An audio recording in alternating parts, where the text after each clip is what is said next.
வணக்கம் நண்பர்களே, நான் உங்கள் பகத் பேசுகிறேன். ஸோ இப்போ என்ன பேச போகிறேன், என்ன டாபிக் அப்படின்னா 2013 நான் செய்த தவறை நீங்களும் செய்யாதீர்கள். ஸோ அந்த ஒரு டைட்டில் தான் பேச போகிறேன்.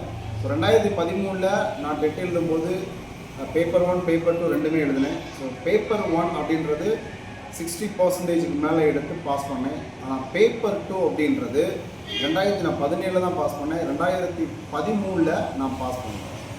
ஆனால் அப்படி பாஸ் பண்ணாமல் இருக்கிறதுக்கு ரீசன் நான் இல்லை, நான் தான். என்ன சார் நான் இல்லை நான் தான் அப்படின்னா 24 hours ஃபுல் டைமாக படித்தது. அட்டையில் பக்கம் பேஜ் நம்பரில் ஸ்டார்ட் பண்ணி எண்டு டு எண்டு சொல்லுவாங்கல்ல. ஸோ அந்த மாதிரி படித்தும் நான் பேப்பர் 2 பாஸ் பண்ண முடியல. நான் எவ்வளோ ஸ்கோர் பண்ணேன் அப்படின்னா பேப்பர் 1 பாஸ் பண்ணிவிட்டு பேப்பர் 2 மறுநாளே எக்ஸாம். August 17 paper 1, 18 paper 2 2013. சரியா? ஸோ அந்த பேப்பர் 2 18 எழுதும்போது கொஞ்சம் நமக்கு எல்லாம் தெரியும், நம்ம ஆல்ரெடி ஃபஸ்ட் பேப்பர் பாஸ் பண்ணிட்டோம், அதனால் மறுநாள் எழுத போகிறது கெத்தாக போய் எழுதலாமே, ஏன்னா நம்ம தான் அட்டை வட்டம் படிச்சிருக்கோமே அப்படின்னு சொல்லிட்டு போயிட்டோம். சரியா? போயிட்டு எழுத 78 மார்க் எடுத்து எனக்கு பேப்பர் 2 வரல. ஆனால் அப்போது 90 தான் பாஸு.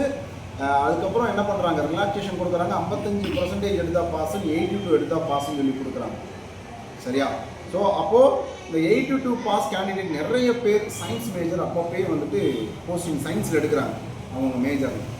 ஸோ இதுக்கெல்லாம் ரீசன் என்ன அப்படின்னா நான் செய்த சிறு தவறு. என்ன தவறு செஞ்சேன் அப்படின்னா 24 மணி நேரத்தில் 15 மணி நேரம் 16 மணி நேரம் படிப்பேன். அதில் மாற்று கருத்தே கிடையாது, படிப்பு மட்டும்தான். சரியா? ஸோ அதில் மாற்று கருத்தே கிடையாது, எல்லாமே ஃபிங்கர் டிப்பில் வச்சுருப்பேன். அப்படி இருந்து ஏன் சார் ஃபெயில் ஆனேன் அப்படின்னா அது ரீசன் அப்படின்னா கோச்சிங் சென்டர் போகாததும் இல்லை. எல்லாத்துக்கும் ஒரு பிரதர் இருப்பாங்கன்னா ஹெல்ப் பண்ணுவாங்கல்ல அப்படின்ற மாதிரி என்னோட அண்ணன் வந்து என்ன செஞ்சார் அப்படின்னா ஒரு கோச்சிங் சென்டரில் சேர்த்து விட்டாங்க. சரியா? இது ஒரு மெத்தடாலஜி வந்து இதுதான் முக்கியம், நீ வந்து கோச்சிங் சென்டர் போ அப்படின்னு சொல்லி ஒரு அமௌண்ட்டு கட்டி பே பண்ணி நானும் கூட இருக்கேன். அங்கே ஹாஸ்டல்லாம் இருக்குது, நானும் சேர்ந்து 2-3 நாள் படிக்கிறேன். அவங்க எல்லாம் பார்த்தீங்க அப்படின்னா அங்கே படிக்கிற ஸ்டூடெண்ட் எல்லாம் பார்த்தீங்கன்னா என்னோட லோ ஸ்டூடெண்ட்டாக இருக்காங்க. அவங்க ஆர்ட்ஸாக இருக்காங்க, சயின்ஸாக இருக்காங்க. எல்லாத்தையும் பார்க்கும்போது அவங்க என்ன கொஷின் கேட்டால் நான் பதில் சொல்கிறேன், ஆனால் நான் கேட்குற கொஷின் அவங்களுக்கு தெரிய மாட்டேங்குது. அப்போ அங்கே எனக்கு என்ன மைனஸ் கியூரியாசிட்டி வருது, ஐயோ நம்ம தப்பான இடத்துல வந்து நின்ட்டோமோ அப்படின்னு சொல்லி. சரியா? அப்போ என்ன பண்ணுறேன், நான் எங்கள் அண்ணன்கிட்ட பேசுகிறேன், நான் எனக்கு முடியல, நான் வந்து ஓன் ஸ்டடீஸ் பண்ணுறேன் அப்படின்னு சொல்லி ஒரு கதை சொல்கிறேன். அவர் இல்லை கொஞ்சம் ட்ரை பண்ணு அப்படின்னு சொல்லி எதுவும் பார்த்தாப்புல நம்ம தான் எல்லாருமே வந்து வழக்கம் போல் இன்ஸ்டியூட் எஸ்கேப் ஆகிடுச்சு. வீட்டுக்கு வந்தாச்சு. வீட்டில் உட்காந்து புக் மெட்டீரியல்லாம் கொண்டு வந்துட்டேன். எங்கள் அம்மா கிட்ட சொல்லிவிட்டு படிக்க ஸ்டார்ட் பண்ணுறேன். அட்டை டு அட்டை படிக்கிறேன். ரிசல்ட் வருது. Paper 1 clear. அப்போ 60%, பேப்பர் 2ல் 78 தான்.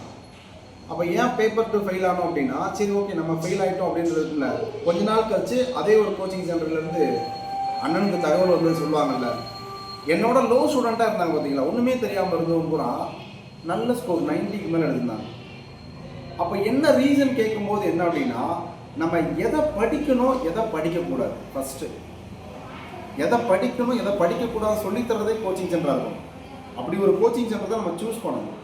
அன்றைக்கி என்ன பண்ணிட்டேன் அப்படின்னா நான் மேக்ஸில் 28, என்னோட ஸ்கோர் மேக்ஸில் 28, தமிழில் 27, இந்த மாதிரி நல்லா போட்டுட்டு இங்கிலீஷ் அப்படின்ற ஒரு சப்ஜெக்டை ஒமிட்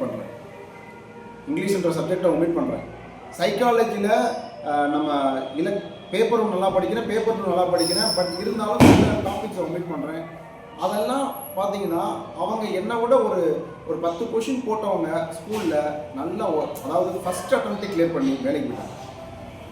அதை ஏன் சொல்கிறேன் அப்படின்னா நம்ம கோச்சிங் சென்டர் சேர்த்து விட்ட அண்ணன் ஃபீல் பண்ணுவார்ல, ஏன்னா இவன் சேர்த்து விட்டோம், இன்னைக்கு போயிருந்தாலும் இவனை விட லோ ஸ்டூடெண்ட் தான் வேலைக்கு போயிட்டான்.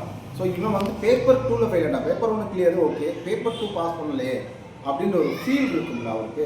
அவர் என்கிட்ட ஷேர் பண்ணது தான், இதுதான் கோச்சிங் சென்டர், இதுதான் உன்னை போக சொன்னேன், நீ 16 மணி நேரம் படித்தேன்னு சொன்னேன், ஆனாலும் என்ன அங்கே போய் கரெக்டான வேலை போகணும். புரியுதுங்களா? இப்போ நான் 16 மணி நேரம் படித்தது வேணால் நான் வந்து இப்போ வேலைக்கு போகிறோம், நம்ம சென்டர் வச்சுருக்கிறதுக்கு வேணால் ஹெல்ப்ஃபுல்லாக இருக்குது. அந்த டைமிங்கில் வந்து நம்ம ஒர்க் அவுட் பண்ணலையே அப்படின்ற ஒரு ஃபீல் இன்ன வரைக்குமே இருக்கும். அதனால தான் நான் சொல்கிறேன், நான் செஞ்ச தவிர நீங்கள் செய்யாதீங்க. அதனால் ஏதாவது ஒரு நல்ல கோச்சிங் சென்டர் சூஸ் பண்ணுங்கள். வித்தின் 75 டேஸில் கிளியர் பண்ணுறதை சொல்லுங்கள். சரியா? கண்டிப்பாக தாட் இருக்கும். அன்றைக்கி நன்மை கேட்டுருந்தேன் அப்படின்னா என் லைஃப் ஸ்டைல் வேறு மாதிரியே போயிருக்கும், அன்றைக்கே வேறு மாதிரியே போயிருக்கும். பட் நான் எனக்கு நல்லா படிக்கிறேன், அவன் பூரா கொஞ்சம் அறிவில்லாதவன் அப்படின்ற ஒரு மைண்ட் செட்டுக்கு வந்துட்டேன். கடைசி அங்கே உள்ளவங்க தான் அங்கே உள்ள அறிவில்லாமல் இருந்தால் கூட அங்கே ஃபேக்கல்ட்டி என்ன பண்ணிட்டாங்க, வேலை கொண்டு போயிட்டாங்க. சரி, அப்போல்லாம் பார்த்தீங்கன்னா 27,000 போஸ்டிங் 15,000 போஸ்டிங் அந்த ரேஞ்சில் போட்டுக்கிட்டு இருந்தாங்க. ஸோ அதனால் சொல்கிறேன், தயவு செய்து உங்களால் முடியலை அப்படின்னு தோணுச்சுன்னா எங்கேயாவது போய் சரண்டர் ஆகிடு. ஏதாவது கோச்சிங் சென்டரில் கிளாஸ் ஜாயின் பண்ணு. வேறு வழியே கிடையாது. டெட்டு பாஸ் பண்ணணும் அந்த மாதிரி பண்ணு 75 நாள். சரியா? என்கிட்ட வந்தாலும் நான் ரிசல்ட்டுக்கு செக்யூர் கொடுப்பேன். அதனால் மீண்டும் சொல்கிறேன், நான் செய்த தவறை நீங்கள் செய்யாதீர்கள். சரியா? செஞ்சுட்டு பின்னாடி ஃபீல் பண்ணுறதை விட நான் அனுபவத்திலே நான் சொல்கிறேன். நான் அன்றைக்கி எங்கள் அண்ணன் பேச்சை கேட்டிருந்தேன்னா ஒரு 4 கொஸ்டின் போயிருந்தேன்னா 2013 பிடி 2013 பிடி 14 செப்டம்பரில் போஸ்டிங்கு 14 பிடி அப்படின்லாம். சரியா? அந்த ஒரு சின்ன அதாவது அண்ணன்கிட்ட சொல்லாமல் வந்தது தான் ரீசனே. இதை ஏன் சொல்கிறேன்னா நமக்கு ஒரு பாதை காட்டுறவங்க ஒரு குறிப்பிட்ட டைமில் கரெக்டாக காட்டுவாங்க. அந்த பாதையை நம்ம போயிடும். அதுதான் கோச்சிங் சென்டரோட வேலை. நானும் அவங்ககிட்ட அதான் சொல்கிறேன். என்கிட்ட வா, நான் ரிசல்ட்டுக்கு செக்யூர் கொடுக்குறேன். சரியா? ப்ரொமோஷனுக்கு டெட்டு தேவை, எலிஜிபிளுக்கு டெட்டு தேவை, காம்படிட்டிவ் எக்ஸாமுக்கு டெட்டு தேவை, கவர்மெண்ட் எய்டட் ஸ்கூலுக்கு டெட்டு தேவை. அதனால் தயவு செய்து மனசை தளரவிடாமல் படிப்பு அங்கே போவா இங்கே போவான்னு யோசிக்காமல் தப்பான கோச்சிங் சென்டரில் முதல்ல சேராமல் இருசாமி. உனக்கு அதுதான் நான் ஃபஸ்ட்டு சொல்கிறேன். நிறைய பேர் என்கிட்ட இப்போ கம்பெனி டெக்னிக்கெலாம் வரவங்க பார்த்தீங்கன்னா வேறு இன்ஸ்டியூட் இருந்து இங்கே வந்து ஜாயின் பண்ணுறோம். சார் எனக்கு லேட்டாக தான் என் ஃப்ரெண்ட்ஷிப் சர்க்கிளில் சொன்னாங்க அப்படின்னு சொல்லி. அதனால் ஃபஸ்ட்டே சூஸ் பண்ணிக்கணும் நல்ல கோச்சிங் சென்டர். ஓகேவா? அதனால் ஜாயின் பண்ணு. ரிசல்ட்டுக்கு நான் கேரண்டி தரேன்.